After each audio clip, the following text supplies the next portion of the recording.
Hey guys, I know I haven't done a video in forever. Oh, my hair is kind of messy. What am I doing? Crazy hair. You look amazing. Thank you. I know I haven't done a video in a while. I have been very busy. I am working on getting my PhD right now, and that's going to be a long process. I am also working full-time and doing a whole bunch of stuff, so I got a lot going on, and so I haven't done a video in a long time, but here I am doing a video, and we just wanted to do a video. We both have schizophrenia. I have schizoaffective. She has schizoaffective as well. She's had it. How long have you been diagnosed for? About 7 years. 7 years. I've been diagnosed for 10 years. So we're about the same in that. Yeah. So I wanted to bring her onto my my podcast, whatever you want to call this, not podcast. Yeah. I wanted to bring her on my channel so that we can discuss some stuff.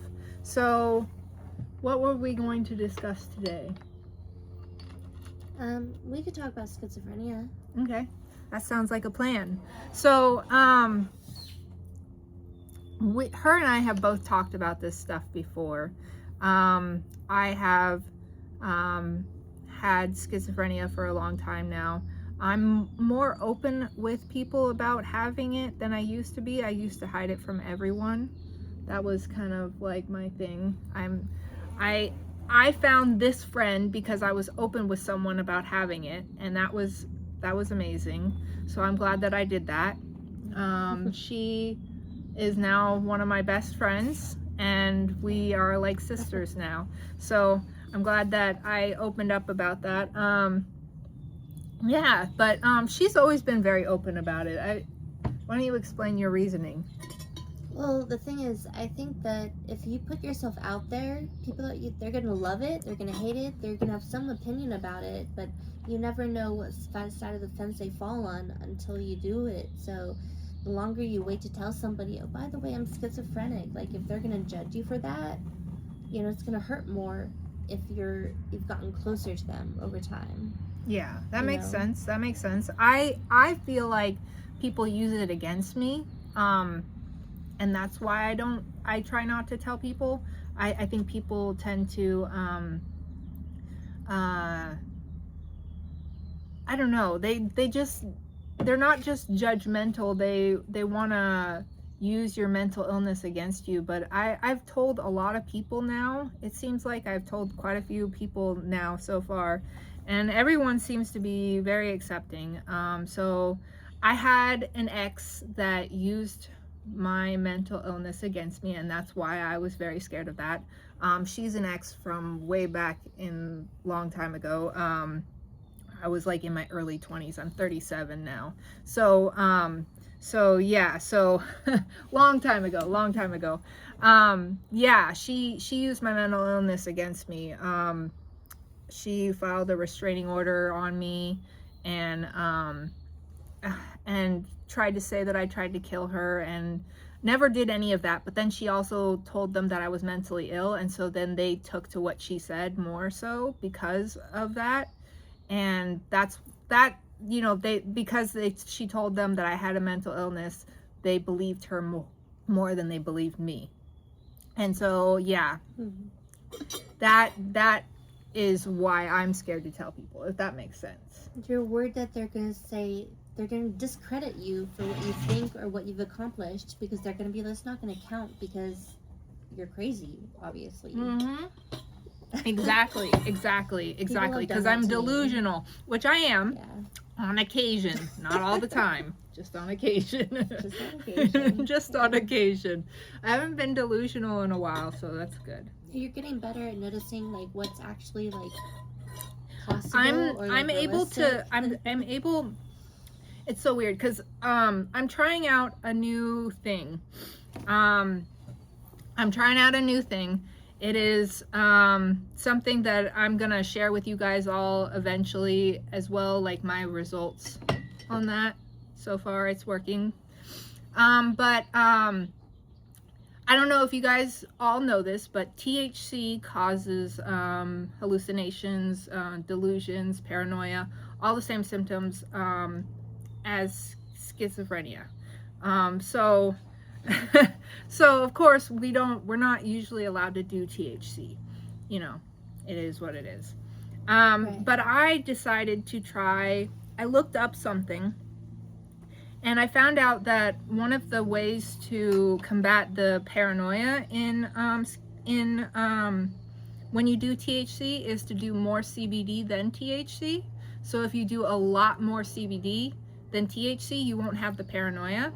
And I've been trying to do 20 to 1 CBD to THC, and I'm working on, like, I'm getting to a good place with it. It's not perfect yet, but I am perfecting it.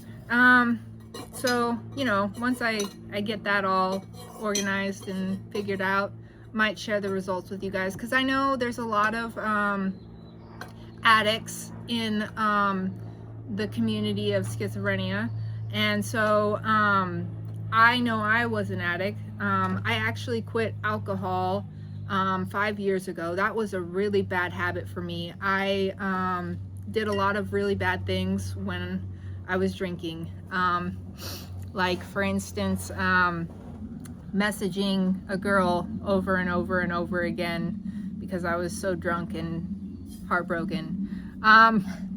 Yeah, I will not deny that. I did bad. I said all kinds of mean stuff to her because I was so pissed off. Yeah, I was drunk and just, like, I was not a good person. I was not a great person when I drank. Not all the time, at least. I was fun. I was fun when I wanted to be, but usually if I was drinking during depression, it was not a good result. So anyways, yeah, anyway, so this is kind of like to combat the addiction. So, and I don't feel like I really want to drink anymore, which is great, because I just noticed that I would have symptoms more when I drank. So staying away from it has been a lot easier than, at least the further along I've come, it's a lot easier now. It was really hard at first because people would always be like, "Are you sure you don't want to drink? Are you sure you don't want to drink?" And of course you'd be like, "Yeah, I'm sure, maybe." You know, kind of like, I'm trying to be sure. Don't push my buttons.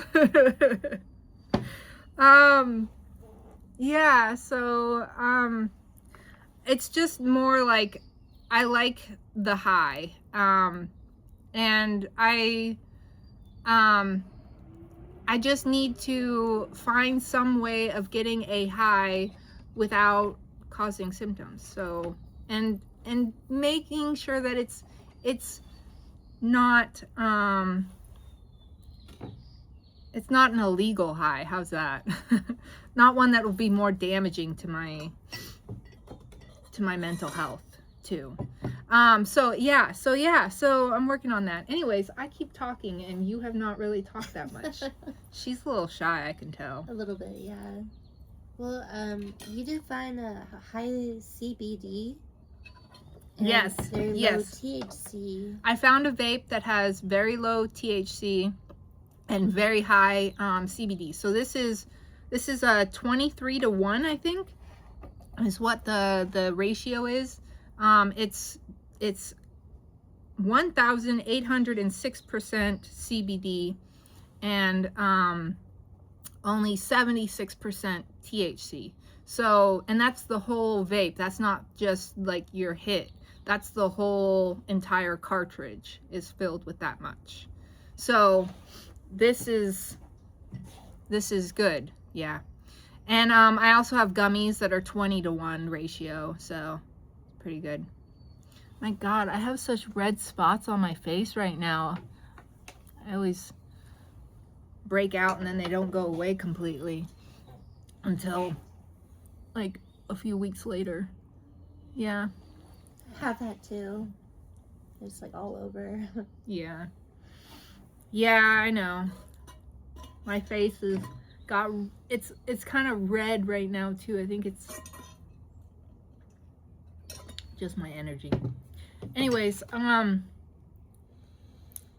so what I've been up to.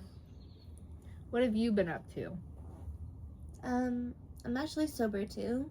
Yeah, she's how many days? 23 days. 23 days sober from alcohol, which is amazing. That's a pat on the back for sure. It's a big pat on the back. She her mom died recently. With May 31st, my mom's birthday. That's the only reason why I remember it so well. It's because it was. Her mom died, and that she didn't take very well, which is understandable. I wouldn't take my mom dying very well either. We're both really close with our mothers, and she lost, her best friend, and so she was kind of having a hard time after her mom died, and was drinking excessively, and so she needed to cut back.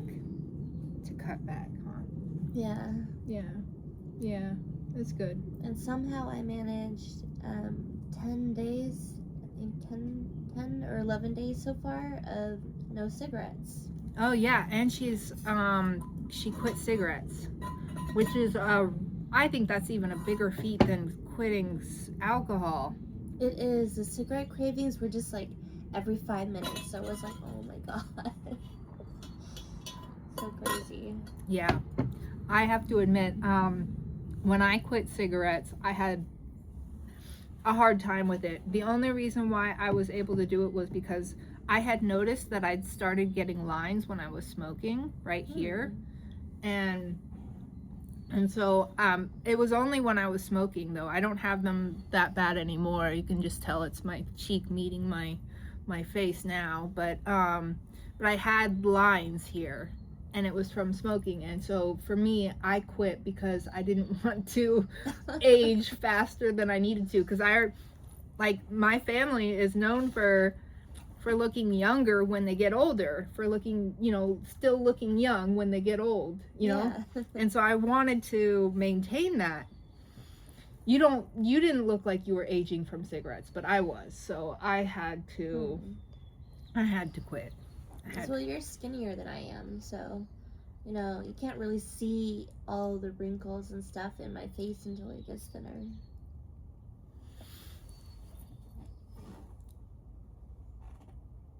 Okay.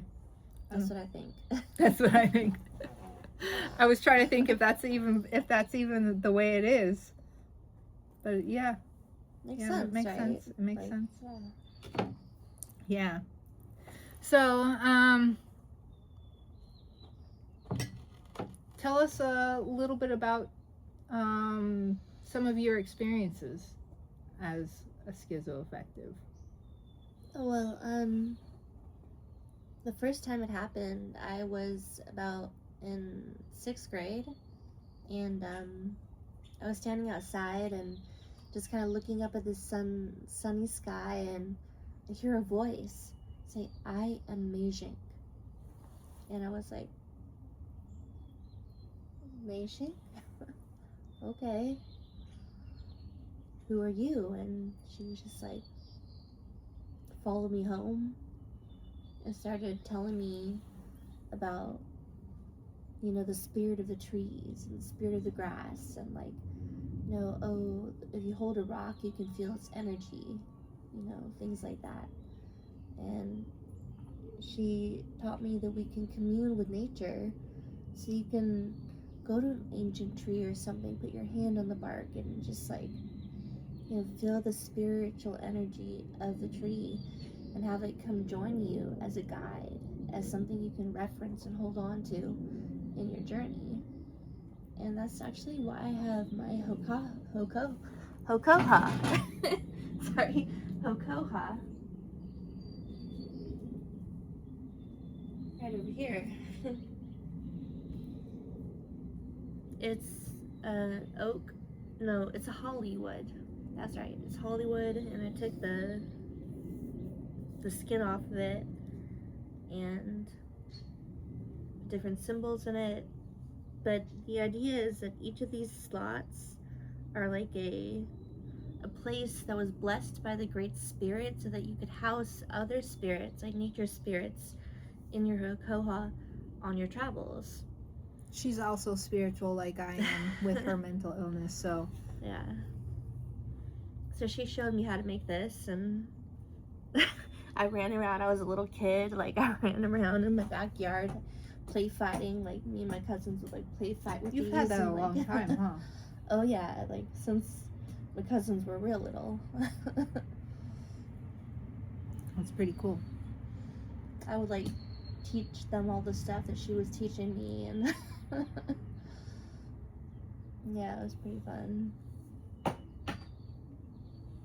I used to be able to twirl it around, like if I stood out on the lawn and actually, like, spun it around and twirled it around, flip it through the air and, like, catch it, you know, and then, but I haven't done it in so long that I don't think I could. I'd probably knock myself in the head with it, honestly.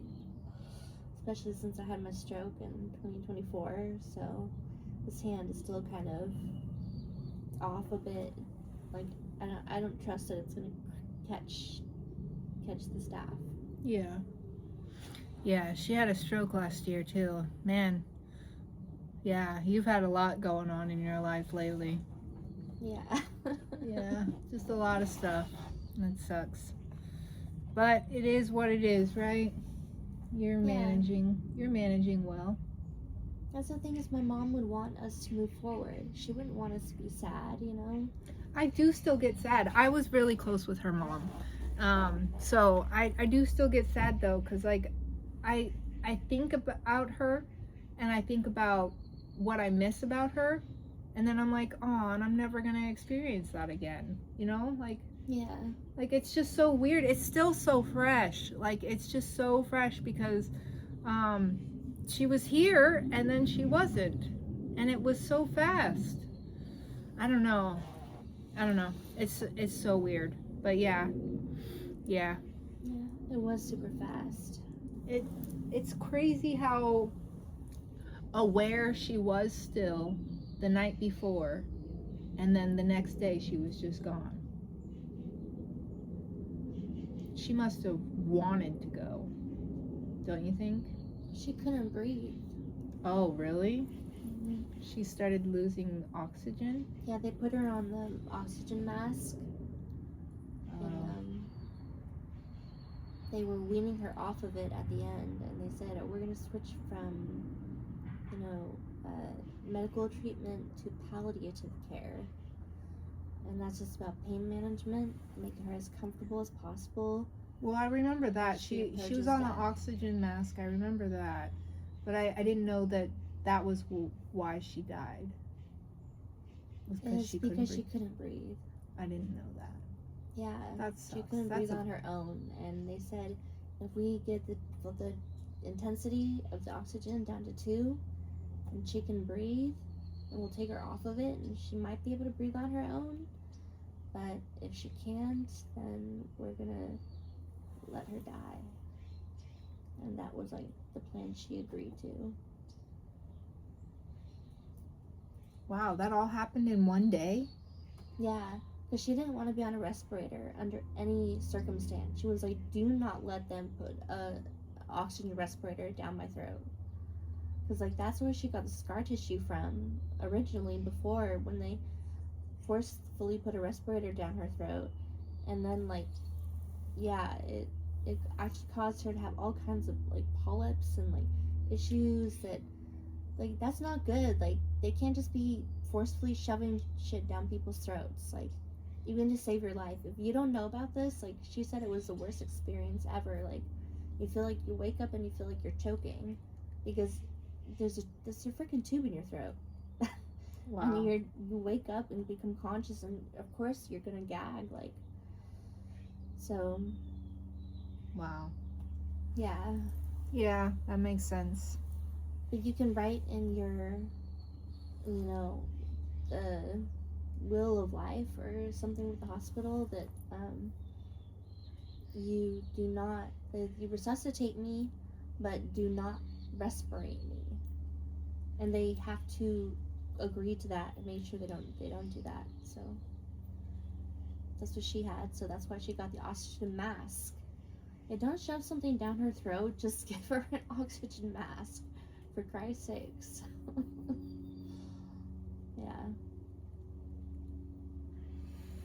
She felt very strongly about that. Yeah, I remember her telling me that. Yeah.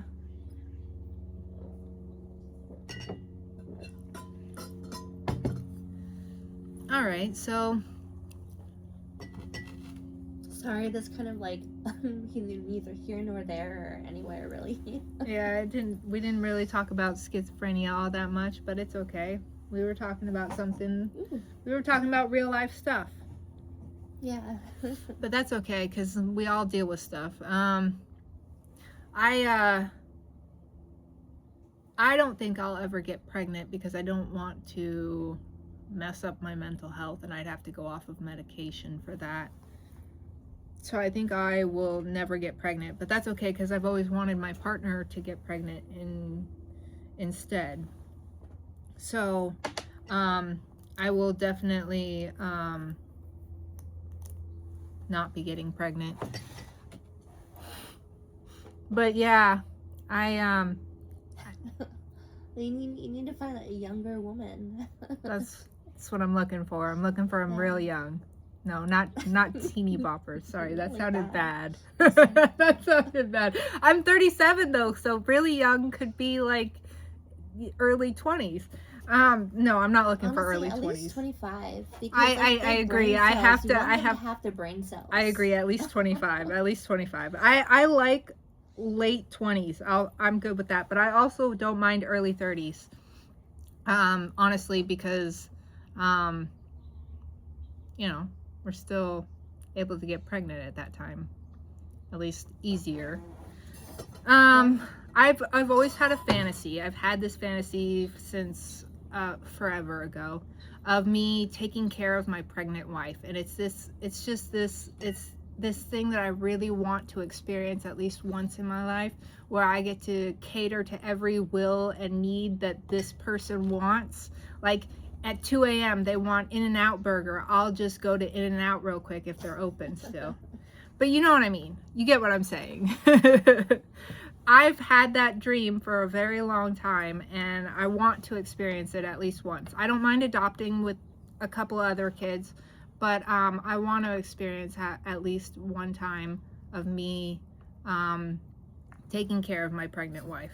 So, yeah. You're a giver. That's why I can't date a schizophrenic. Because she can't get pregnant. No, I'm just kidding. I would still date a schizophrenic. True. I mean, I don't really want to get pregnant either, but mainly I tell people I literally can't, because if I got pregnant on accident, I would have to talk to my psychiatrist about lowering my medication. You'd have to go off of it. Otherwise it would hurt the baby. Well, that's the thing, is it's risk versus risk. Yeah, because it's risk how versus low risk. Can I go on a medication without going into psychosis and without hurting the baby? Yeah, I agree. That would be a really difficult situation to be in. Yeah. Honestly, I don't have any accidental pregnancies because I only date women, so I got lucky in that regard.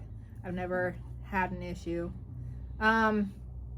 Well, okay, I won't lie. I have had issues, but it was back before I came out of the. Well, actually, no. What? Yeah, it was before I came out of the closet. Sorry, it was Really? before I came out of the closet. Sorry, I have been sexually assaulted. So I was just trying to remember when those situations happened. So it was there was a few different situations. I used to do drugs and drink and do all kinds of stuff and put myself in bad situations, even though I know it's not my fault. I can't blame myself. I get that. But I do have to admit that had I not been in those situations, I probably would never have had that stuff happen. But still, you never know. So I won't say never. I won't blame myself, whatever. You know, I just, it was a bad time in my life.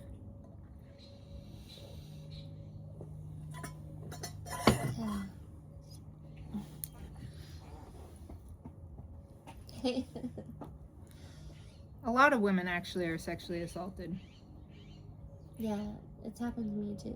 Yeah, I didn't know that. Yeah, it was many, many years ago, so I don't carry it around with me anymore. That's good. That's good. But it did happen. See, I've had sexual assaults with my hallucinations. My hallucinations have they cause me to feel things that, like, physically feel sensations on my body, and I've had sexual ones, sensations, and that it's not fun because you can't push them off of you. You can't do anything like that. It just goes, and I like. It's awkward. It's very awkward because you could be anywhere at any time and it can happen, and it's just it's really awkward. It doesn't happen anymore now that I'm medicated, but well, now that I'm on a good medicine, Right. because I was on a medication where it did happen still. But yeah, so my most recent sexual assault was because of that. The hallucinations. So that happened in 2019 and 2020. There was some weird sensations that I felt that it went on for a very long time, and so they were just it's really bad. Anyway, so that I'm still reeling from that trauma. Yeah. A little bit. I'm still working on getting past it because you never know, it could happen again, and I get very nervous about it happening again because I just don't want it to happen. It is the most traumatic experience I have with my hallucinations. I've talked about this before.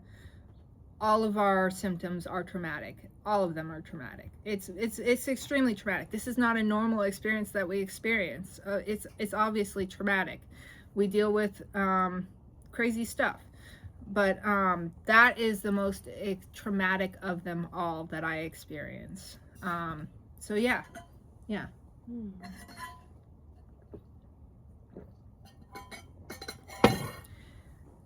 Traumatic things. I would have to say that one day I came downstairs and there was this black wispy cloud, kind of like fog or smoke, and just two like waterfalls of bloody hair, red hair or blood, I don't know, something like that. And it was literally visual. Like I saw this thing floating on the ceiling above a chair where I used to sit. Oh wow. Okay. Yeah.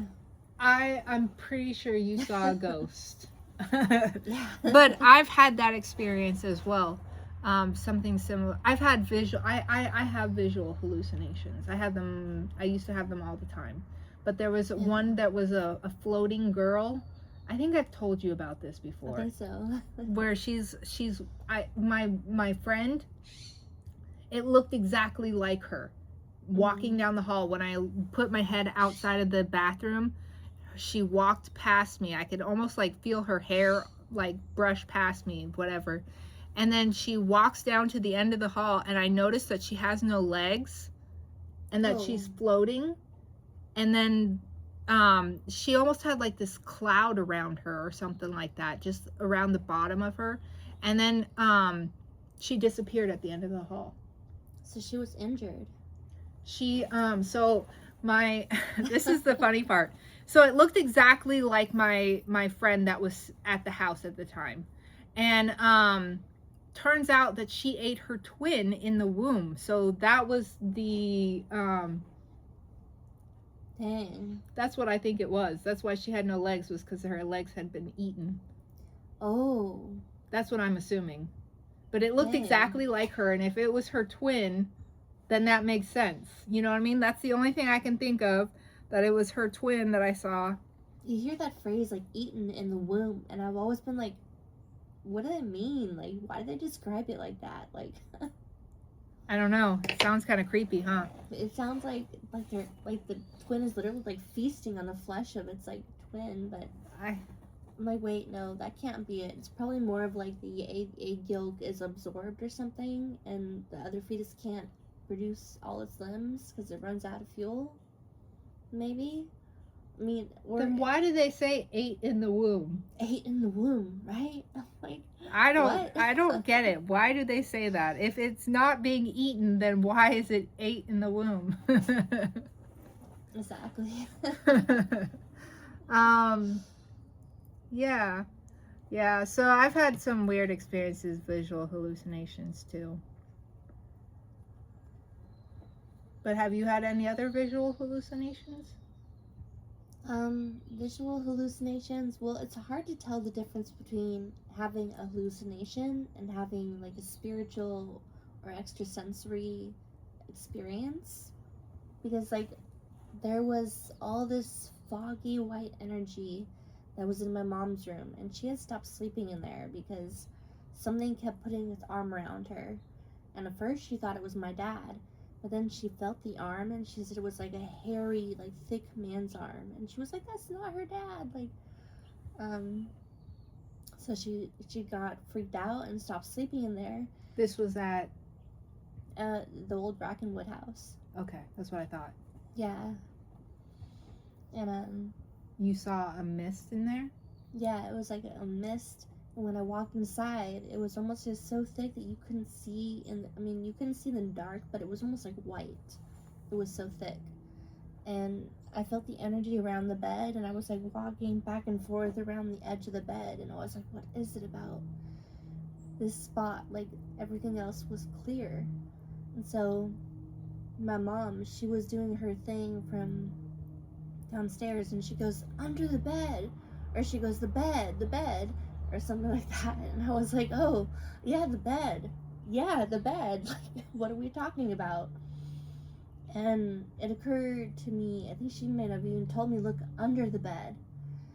And I looked under the bed, and there was a fucking rifle. And dude, as soon as I grabbed it and I pulled it into my lap, I was like flushed with all these feelings of just like anger, hate, betrayal, just like a flash of, I just caught my wife cheating with my best friend, and I killed them both. Kind of blood on your hands, holding this rifle. And I just like, ugh, I pushed it away from me, and I ran downstairs, and I was like, Mom, what the fuck? Why is there a rifle underneath your bed? And what? And I started telling her like the emotions I was getting, and she was like, oh my God, no, that's because that was his wife. And I was like, I know that was his wife. That was his best friend. And she was like, I know. And we just like started going off. Like, we both got the same idea at the same time. Whose gun was it? She got it at some kind of antique garage sale. And I don't know. I think it was like a really old. It was like a musket or like a husket or a hatchet or I don't know. Something. Wow. Okay. Yeah. Yeah, don't buy used guns. No, they have spirits, you guys. Everything has spirits, though. But I was told a long time ago that the reason why empaths like brand new stuff is because there's no energy attached with it. Which I don't think is necessarily true, because you attach an energy to it and then it gets passed on. But yeah, that's true. It's kind of like having in a new object, you kind of put your energy into it. Now if it's your vibe, right? Yeah, so then the next person who gets it has your energy. And if you're a good energy, then it's fine. But if you're a bad energy, then it's not so fine. Yeah, I think schizophrenics are also a lot more sensitive to those kind of energies. Yeah, I agree. We're a lot more sensitive. Yeah. We're sensitives. Yeah. We see things that are just like kind of it's like, is it there? Because sometimes I think maybe those things really were there, and I was picking up on something that was like bigger than just like something that could be produced in a laboratory or explained away through science. Because this is more like paranormal and, you know, just like having extrasensory experiences. Like, I've even had issues or experiences with telekinesis, and you've had experiences with telepathy. Yeah, with telepathy. So weird because it's so confusing. I have had. Is it okay if I talk? Yeah. Okay. Okay. Sorry, I didn't know if I interrupt you. I actually have to go to the bathroom. Is there any way I could go to the bathroom like real fast? Yeah, that's fine. Go ahead. Cool. I have had experiences where I can hear exactly what, like I'll be texting someone, and then I'll hear their voice responding to something I texted, and then they'll send something back that's very similar or the same exact wording of what I heard in my head, and it's very odd. So that's why it was always so confusing for me when I would have my episodes, because I believed that I could read minds. So I was always in this belief system that I was reading people's minds. So of course it made it seem more real, like it was actually happening, because I've had moments where I've had confirmation. So of course I feel like it's real, but I don't think it was real. I had my last episode was ended in 2020, 2019, somewhere around there. And it lasted about 3 years. And I thought I could read minds, and I had this girl following me around for the whole 3 years. Some girl that I thought had ghosted me, but then when I started hearing her voice in my head, she didn't really ghost me. And but then it turns out, of course, she actually did ghost me, because I was just hearing stuff. But that, you know, I think there's still something there that could be real, but it wasn't what I thought was real, if that makes sense. I still think there was some spiritual aspect to it. I just don't think that that was real. But yeah, so I had a girl following me around, and of course this isn't the first time it's happened. It's like the third time it's happened where I thought a girl was following me around. And it usually happens when I fall in love with a girl, and then of course my episodes are you know, when I'm not doing so well. Like I've had breakups in the past where I was okay, but there's just certain breakups that have caused this to happen. So it just depends on the person and how much I love them, you know.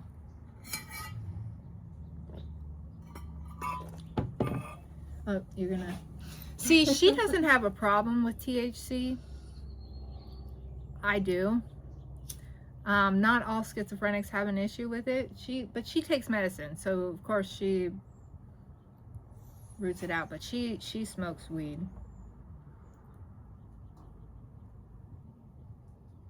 And of course it's legal here in California, so we can smoke all we want legally, not mentally.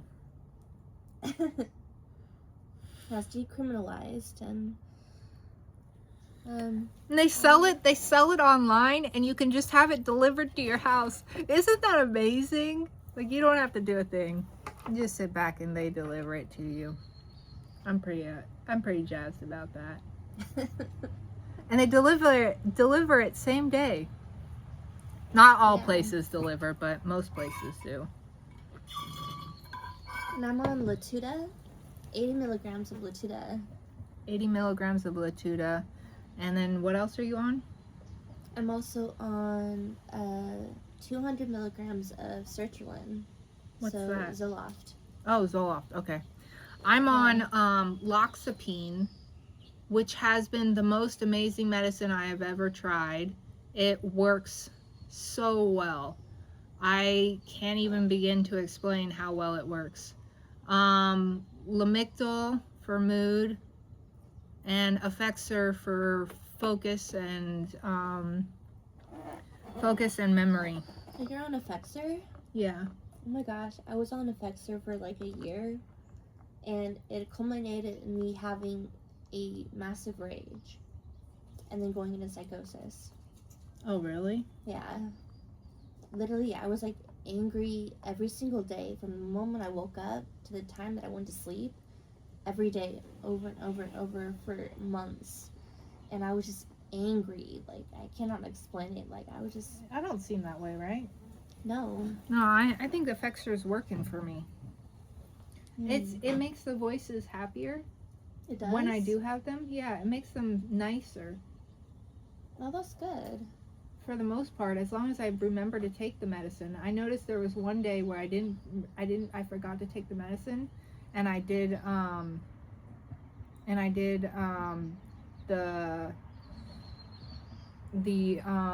had my gummies and tincture, and I did that, and the voices were not nice. And I was like, what the hell is going on? They were like beating me down.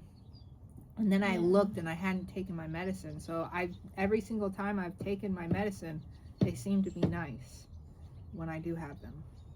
I haven't had them the whole time I've been here, though. So maybe it treated like that kind of aspect. Yeah, maybe.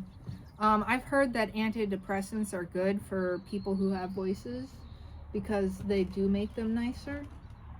Yeah. Yeah, so I think that's why they are nicer. I think Effexor was prescribed to me because it was because I was coming off of a mood number. That's not what they call them. They call them Mood stabilizer. Yeah, a mood stabilizer. Mood stabilizer is really a mood number. I'm on a mood stabilizer. Oh, I hate those. Those are just like, I can't do those. I'm on Lamictal. It works for me. Stabilizes my mood. That's good. Yeah. Yeah. I get super depressed if I'm too stable.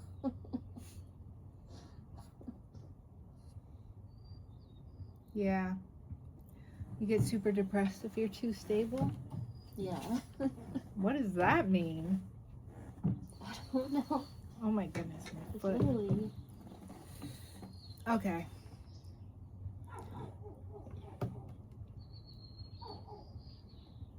But Think I should see you later, guys. We'll come up with more videos soon, but I think this one's long enough.